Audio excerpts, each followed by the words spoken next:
Saudaraku, sekarang tergantung cara pandang. Saudara memandang masalahmu dengan kacamata pribadimu, atau saudara memandang masalahmu dengan janji Tuhan yang menyertai.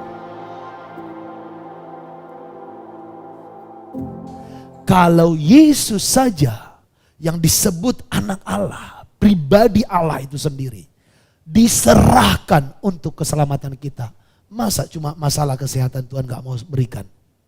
Masa cuma masalah kebutuhan hidup Tuhan gak berikan? Masa hanya untuk menghibur hatimu yang berduka Tuhan gak mau? Haleluya.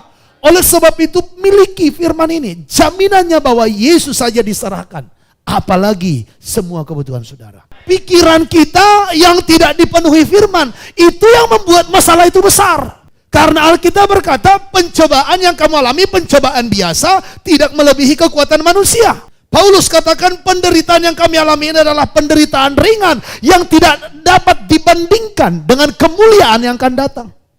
Jadi menurut Alkitab, penderitaan dan pencobaan itu ringan dan biasa. Yang amin cuma satu orang, yang lain masa Pak ringan dan biasa? Bapak nggak tahu masalahku. Bukan, kamu nggak tahu firman.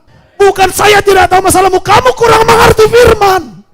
Sehingga kamu menganggap masalahmu besar dan Tuhanmu kerdil. Gunung yang begitu besar, kalau kita naik pesawat, wih kecil banget ya.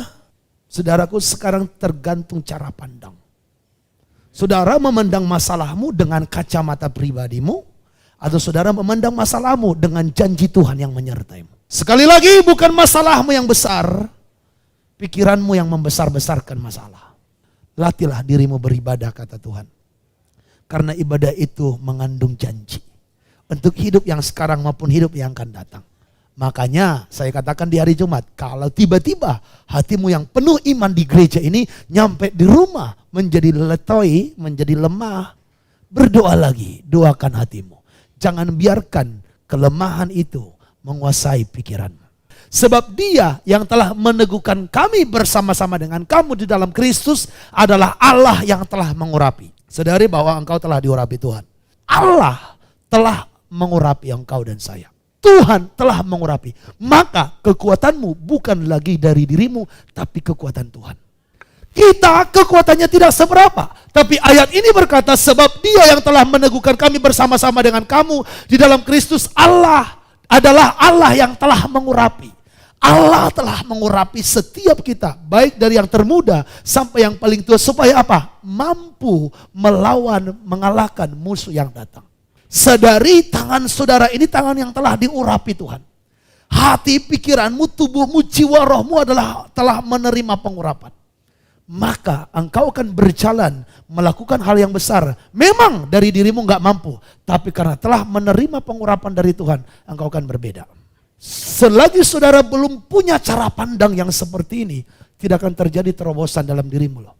Saudara, apa jaminannya bahwa Tuhan akan memberikan kemenangan? Roh Kudus telah diberikan kepadamu, menjadi jaminan. Makanya jangan pula bahasa rohnya sudah kencang, tapi khawatirnya juga kencang. Anak Tuhan itu sudah ada persediaan berkatnya. Iya saudara, apa berkatmu yang kamu perlukan? Sudah ada. Sekarang pertanyaannya, sadar enggak? Saudara tidak akan pernah mengalami percepatan, pelipat gandaan, terobosan, menerobos kemustahilan.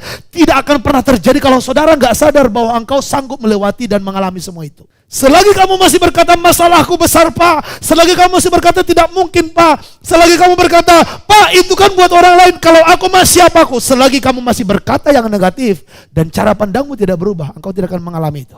Makanya Roma 12 ayat 2 dikatakan, saudaraku, kita harus berubah dalam pembaharuan budi kita, sehingga kita dapat mengerti mana kehendak Allah, mana yang berkenan kepada Tuhan, dan mana yang sempurna. Selagi cara pandangmu belum berubah, maka hidupmu tidak akan berubah. Dimulai dari cara pandang, dimulai daripada pengertian, maka engkau akan melihat perubahan dalam hidupmu. Maka sekarang saudaraku, tergantung padamu. Kamu mau imani hidup yang seperti apa? Hidup yang akan menderita selamanya, atau kamu percaya menerobos kemustahilan? Saya suka kalimat ini, menerobos kemustahilan. Menerobos kemustahilan. Menerobos kemustahilan. Menerobos kemustahilan.